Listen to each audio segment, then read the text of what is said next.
começou de fato o governo de transição na Argentina. O presidente eleito, Javier Milei, está neste momento com o atual presidente da Argentina, Alberto Fernandes. Quem traz os detalhes para a gente é o enviado especial a Buenos Aires, Marcelo Favalli. Queria que você falasse um pouquinho, então, sobre o início da transição, a primeira reunião entre o atual e o futuro presidente da Argentina. Não é aí na Casa Rosada não, né, Favalli? Bom dia. Bom dia, Rafael. Bom dia, Lívia, Gani, todo mundo que nos ouve, que nos assiste. Pois é, Rafael, o presidente Alberto Fernandes quis dar um tom pessoal, como se ele tivesse levantado uma bandeira da paz. Então, a reunião não foi aqui não, no Palácio Presidencial, e sim na Quinta dos Olivos, que é a residência oficial do presidente da Argentina. Fica num bairro nobre, o bairro dos Olivos, na região mais metropolitana, afastada do centro. E esse encontro na casa ali, na mesa de jantar, é uma tentativa de uma reaproximação nesse finzinho de mandato do Alberto Fernandes, que é cheio de críticas e ele tem uma popularidade muito, muito baixa. É como se ele estivesse deixando a casa bem arrumada e recebendo um novo morador ali na sala de jantar. Nas entrelinhas, o encontro teve esse tom. Por isso que ele não foi aqui no gabinete de trabalho do Alberto Fernandes. Importante, chegou logo cedo pela manhã, o Javier Milei saiu do hotel em que ele está hospedado, que fica aqui pertinho da Casa Rosada, por volta das 7h30, chegou um pouco depois das 8 horas da manhã, 8h15, na Quinta dos Olivos, e pelas informações que a gente apurou, a reunião já começou há cerca aí de uns 25, 30 minutos. Quem chegou com o Javier Milei? Nicolás Posso, que muito provavelmente vai ser o seu chefe de gabinete. Então ele leva alguém do chamado núcleo duro da administração, da futura administração argentina, já para saber aí do passo de mandato para a próxima fase aqui do governo na capital argentina. Muita gente de olho nessa reunião e muita gente de olho no mercado financeiro. A Bolsa de Valores deve abrir daqui uns 45 minutos e o argentino quer saber duas coisas. A população em geral, quanto é que vai ficar o peso com relação ao dólar? A gente já sabe que a moeda argentina está hiper desvalorizada, ela praticamente derrete no bolso do argentino e o dólar passa a ser quase que um lastro da economia. Então essa variação diária interessa ao argentino médio, não é apenas ao investidor, não. Agora, falando nos empresários, também todo mundo de olho aqui na Casa Rosada, porque mais tarde deve ter uma reunião entre Sérgio Massa, que perdeu a eleição, mas continua sendo ministro da Economia, com o presidente Alberto Fernandes, que está aí no finalzinho do seu mandato, para provavelmente discutirem subsídios a exportadores. Volto a falar do dólar. Existem muitas cotações do dólar aqui. Nas ruas, no mercado paralelo, chamado dólar blue, que é o seguinte, hoje ele varia entre 950 pesos para $1. No mercado oficial, o câmbio oficial, são 370 pesos para $1. E também tem o dólar exportador, que é bastante vantajoso para quem produz aqui em peso argentino, que é uma moeda desvalorizada, e vende em dólar, uma moeda valorizada. Os outros setores reclamam, principalmente os importadores. Então, muito provavelmente, vai haver um plano aí econômico nesse finalzinho de mandato para tirar um pouco esta vantagem, equilibrar. Porque só os exportadores ganham com essa vantagem de diferença cambial, e os importadores estão sofrendo tanto. Então pode haver mudanças nesse dólar exportação, importação também. Rafael, Lívia.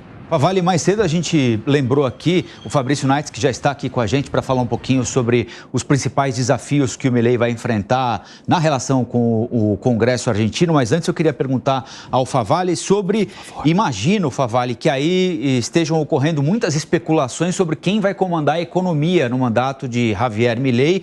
Nós noticiamos aqui no Brasil mais cedo que ele pretende adiar ao máximo a indicação do nome para que esse nome não seja alvo de ataques do atual governo, da oposição peronista a ele, no futuro Congresso Nacional. Quais são as expectativas por aí, Favalli?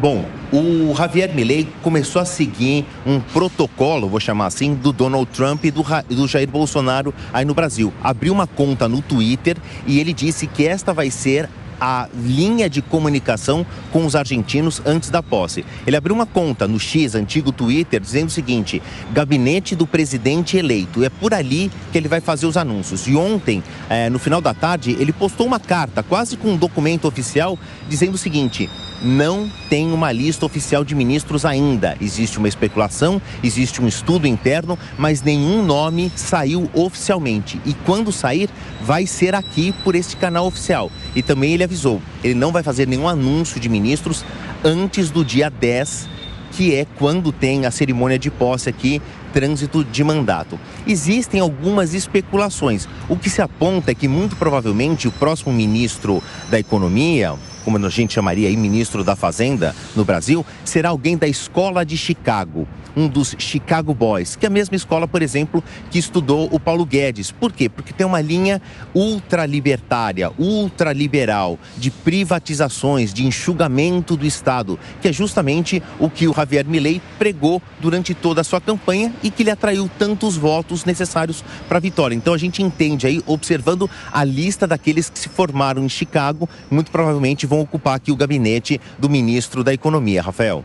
Muito bom, Marcelo Favalli conversando com a gente ao vivo, direto de Buenos Aires. Está acontecendo neste momento a primeira reunião de transição de governo entre o atual e o próximo presidente da Argentina, Alberto Fernandes, e Javier Milei. Expectativa para a divulgação do gabinete, especialmente para o futuro ministro da Economia, que vai ter de colocar em prática, vai ter de transformar em realidade uma série de promessas feitas pelo candidato Javier Milei, promessas que vão enfrentar um Congresso Nacional que, se não lhe é totalmente antipático, também não lhe é de antemão simpático, muito pelo contrário. Não é isso, Fabrício Naitsky? Bom dia. Bom dia, Rafael. Bom dia, Lívia. Bom dia a todos que acompanham o Jornal da Manhã. Javier Milei vai enfrentar um Congresso bastante dividido nesses seus 4 anos de mandato. A gente lembra que no primeiro turno das eleições presidenciais houve também a eleição legislativa para o Congresso argentino, que renovou parte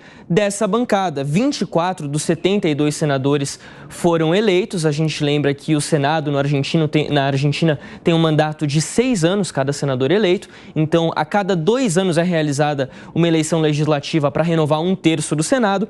E pouco mais de metade dos deputados nacionais também foram eleitos, 130 dos 257 deputados.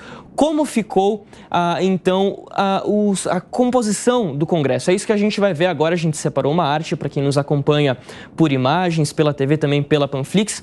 É exatamente assim. O Senado, 72 assentos, 34 são ocupados pela União por la Pátria, que é o partido, a coligação de Sérgio Massa, atual governo da Argentina até o próximo dia 10. Oposição ferrenha a Javier Milei, não há conversa aí de maneira alguma. É o partido majoritário, mas que não possui ampla maioria. Em segundo lugar vem o Juntos por el Cambio, esses 24 assentos aqui no Senado.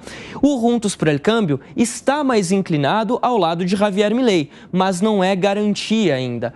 É a coligação do Maurício Macri. É a coligação de Maurício Macri, é a coligação de Patrícia Bullrich, também de Horácio Larreta, que é o prefeito de Buenos Aires, que não tem boas relações com Javier Milei. Patrícia Bullrich e Macri, esses dois sim, possuem já uma relação um pouco mais estabelecida.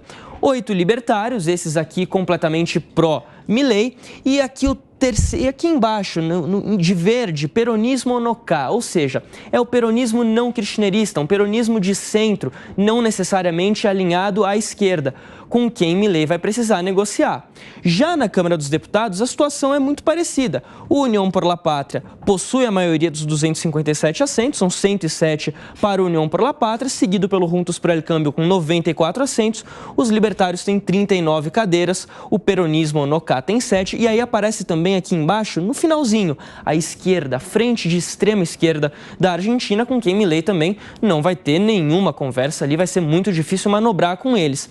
A questão é, quando a gente fala do Juntos por el Cambio, com quem Milei vai precisar negociar, e com o peronismo, Milei já declarou que ele é contra a casta política. Ou ele vai precisar moderar ainda mais o discurso e abrir o governo para esse setor, ou então vai ser muito difícil ele negociar com o Congresso, que vai precisar negociar, porque as propostas de Milei são bastante audazes. Inclusive, saiu uma declaração do JP Morgan, aquele banco americano, dizendo o seguinte, Rafael, que Javier Milei propõe reformas audazes que são necessárias para o governo argentino, mas que ele pode esbarrar na questão justamente das manobras políticas. Milei vai precisar mostrar ser um excelente piloto nesses próximos 4 anos e que isso pode gerar ali uma instabilidade. A gente lembra, no começo do século, a Argentina passava por uma instabilidade política muito grande. Entre 1999 e 2003, a Argentina teve 4 presidentes. Um deles durou 7 dias no cargo. Ou seja, até pouco tempo atrás, era um terreno ali muito fértil para presidentes serem derrubados, para ter dificuldades com o Congresso. Havia uma crise econômica como há hoje também, hoje ainda pior, na verdade.